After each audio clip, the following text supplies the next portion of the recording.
السلام علیکم۔ آج کل یہ پوسٹ بہت وائرل ہو رہی ہے۔ ایک جناب نے اس پوسٹ پر ایک حدیث لکھی ہے اور اس کا ترجمہ کیا ہے اور اس کو میلاد کے رد پر دلیل بنایا ہے۔ آپ بھی حدیث دیکھیے۔ حدیث میں لکھا ہے من عمل عملا لیس علیہ امرنا فہو رد۔ رسول اللہ صلی اللہ علیہ وسلم نے ارشاد فرمایا جس نے ایسا عمل کیا جس پر ہمارا حکم نہ ہو تو اس کا وہ عمل مردود ہوگا۔ تو ذرا کچھ دیر کی خاموشی ان جاہلوں کے لیے جو اس حدیث کو رد میلاد پر دلیل بنا رہے ہیں۔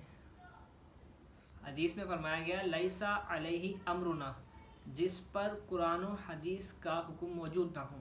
یہاں امرنا سے مراد قرآن اور حدیث ہے، اور میلاد پر قرآن اور حدیث دونوں کا حکم موجود ہے۔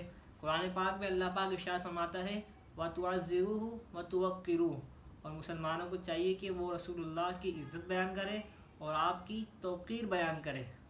تو اس آیت کے تحت تفسیر عزیزی میں شاہ عبدالعزیز محدث دہلوی نے لکھا ہر وہ کام جس سے رسول اللہ صلی اللہ علیہ وسلم کی شان و شوکت ظاہر ہو وہ اس آیت کے تحت داخل ہے، تو لہٰذا میلاد منانا، حضور پاک صلی اللہ علیہ وسلم کی عظمت بیان کرنا، وہ بھی قرآن پاک سے ثابت ہو جائے گا۔ حدیث کا دوسرا رخ یہ بھی ہے کہ اس کام سے منع کیا گیا ہے جب کوئی بندہ کوئی کام کرے اور وہ شریعت کے مطابق نہ ہو تو وہ کام مردود ہوگا۔ لیکن جو ہم میلاد مناتے ہیں الحمدللہ عین شریعت کے مطابق رہ کر میلاد مناتے ہیں، تو ہمارا میلاد منانا کیسے مردود ہو سکتا ہے؟ بلکہ میلاد کہتے کسے ہیں؟ میلاد کہتے ہیں کہ حضور پاک صلی اللہ تعالی علیہ وسلم کا ذکر کرنا، ان کی عظمت شان و شوکت بیان کرنا، اسی طرح میلاد کہتے ہیں۔ جو ہم محافل میں نعت پڑھتے ہیں، حمد پڑھتے ہیں، رسول اللہ صلی اللہ علیہ وسلم کی شان و شوکت بیان کرتے ہیں، اسے میلاد کہتے ہیں۔ اور رہی چراغا، جھنڈے، لائٹیں وغیرہ کی بات، تو یہ خوشی کے طور پر منایا جاتا ہے۔ قُلْ بِفَضْلِ اللَّهِ وَبِرَحْمَتِهِ فَبِذَلِكَ فَلْيَفْرَحُوا، اللہ تعالیٰ نے ارشاد فرمایا چاہیے کہ تم خوش ہو۔ تو خوشی کے مفسرین نے بہت معنی بیان کیے۔ مفسرین لکھتے ہیں کہ خوشی کا اعتبار عرف عام سے ہوتا ہے، کہ جس طرح عرف ہوگا خوشی منانے کا تو آپ بھی اسی طرح خوشی منائیں گے۔ جیسا کہ اگر آپ کے گھر میں کسی کی شادی ہوگی تو آپ لائٹیں لگائیں گے، اچھا سا ڈیکوریشن کریں گے، ہال بک کروائیں گے، بینکٹ بک کروائیں گے، تو خوشی کا اعتبار عرف عام میں ہوتا ہے۔ جس طرح پاکستان آزاد ہوا 14 اگست کو، تو تمام ہی پاکستانی اپنی بائکوں پہ، گھروں پہ، بلڈنگز پہ، فلیٹس پہ جھنڈے لگاتے ہیں اور لائٹوں سے پورا پاکستان سج رہا ہوتا ہے، تو ہمیں خوشی ہوتی ہے اپنے پاکستان آزاد ہونے کی۔ اسی طرح بچے کی سالگرہ ہوگی تو ہم اس کے لیے اچھا سا ایونٹ ڈیکوریٹ کرتے ہیں، پورا کیک ڈیکوریٹ کرتے ہیں، پورا ایک سسٹم ہوتا ہے جو ہم اس کو اچھا بنانے کی کوشش کرتے ہیں، خوشی ظاہر کرتے ہیں کہ ہمارے بچے کی سالگرہ ہے، تو اس کے لیے کچھ اچھی سی ترکیب ہوتی ہے۔ تو رسول اللہ صلی اللہ علیہ وسلم کی میلاد پر ہم کیوں نہ خوش ہو اور خوشی کے تقاضے کیوں نہ ہم پار کر دیں کہ سرور کونین تشریف لے کر آئے ہیں، سرکار کی آمد مرحبا، دلدار کی آمد مرحبا۔ اسی حدیث کے ضمن میں ایک بات کرنا چاہوں گا کہ اس پوسٹ میں حدیث میں کوئی سند راوی یا پھر کوئی بھی روایت نہیں کیا گیا۔ میں آپ کو پوری حدیث دکھاتا ہوں کہ حدیث کیا ہے اور شرح کے ساتھ دکھاتا ہوں۔ آپ دیکھیں یہ حدیث ہے، یہ شرح کے ساتھ ہے، ٹھیک ہے۔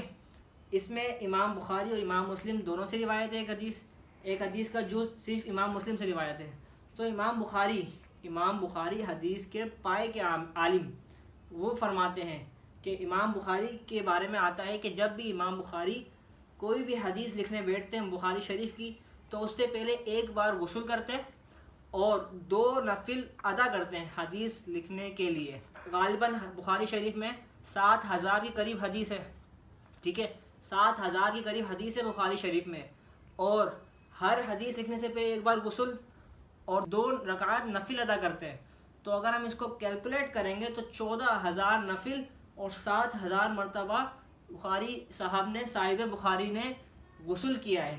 تو کیا کوئی ایسی آیت آئی کہ قرآن پاک میں جو صاحب بخاری نے پڑھ کر اس آیت پر عمل کیا ہو کہ اللہ پاک نے ارشاد فرمایا ہو کہ یا ایھا الذین آمنوا اغتسلوا بعد کتابتکم قبل کتابتکم؟ ایسی کوئی حدیث یا پھر ایسی کوئی آیت موجود نہیں ہے، لیکن پھر بھی امام بخاری جانتے ہیں، امام بخاری مرتبہ جانتے ہیں اپنے رسول صلی اللہ علیہ وسلم کا، کہ رسول اللہ صلی اللہ علیہ وسلم کی عزت تو دور، آپ کے الفاظ مبارک جو آپ کے منہ سے نکلے، ان الفاظ کا اتنا ادب کہ جب بھی بخاری شریف لکھنے بیٹھے تو ایک مرتبہ غسل کیا اور 2 رکعت نفل ادا کیے۔ تو کیا امام بخاری کو نہیں پتہ تھا کہ حضور پاک صلی اللہ علیہ وسلم کے الفاظ سے انہیں جو فیض حاصل ہو رہا ہے، جو کمال حاصل ہو رہا ہے؟ تو امام بخاری کا ایسا کرنا صرف اور صرف سرکار صلی اللہ علیہ وسلم کے الفاظ کے ادب کے لیے اور آپ صلی اللہ علیہ وسلم کی تعظیم کے لیے تھا۔ تو امام بخاری نے بھی آپ کی تعظیم کے لیے کام کیے۔ تو اگر اس حدیث میں جو منع کیا گیا ہے میلاد منانے کا، تعظیم کا، تو کیا امام بخاری نہیں جانتے تھے؟ وہ تو پائے کے عالم تھے۔ صحیح البخاری بہت مشہور کتاب ہے بخاری شریف حدیث کی۔ تو امام بخاری نے بھی صرف اور صرف سرکار صلی اللہ علیہ وسلم کے الفاظ کا ادب اور تعظیم کے لیے یہ کام کیا۔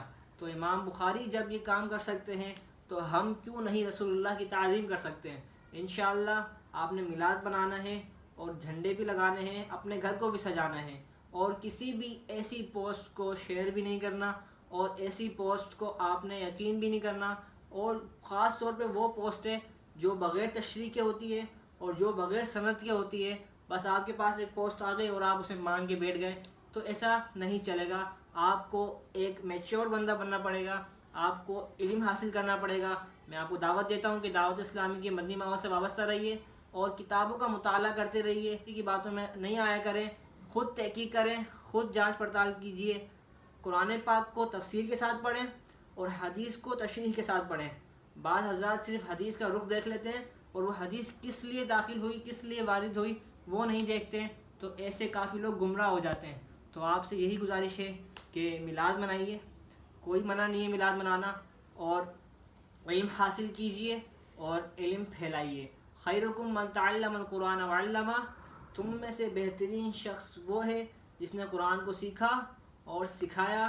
اللہ پاک ہمیں دونوں جہاں کی برکت عطا فرمائے۔ آخر میں حشر تک ڈالیں گے ہم پیدائش مولا کی دھوم، مثل فارس نجد کے قلعے گراتے جائیں گے، خاک ہو جائے عدو جل کر مگر ہم تو رضا، دم میں جب تک دم ہے ذکر ان کا سناتے جائیں گے، نثار تیری چہل پہل پر ہزار عید ربیع الاول، سوائے ابلیس کے جہاں میں سبھی تو خوشیاں منا رہے ہیں۔ میلاد منائیں گے، اور میلاد کیسے منائیں گے؟ تو میں نے اپنی پچھلی ویڈیو میں بتایا ہے کہ ہم میلاد کیسے منائیں گے، تو آپ سے گزارش ہے آپ ضرور دیکھیے گا، اور آپ کو جشن عید میلاد النبی بہت بہت مبارک ہو۔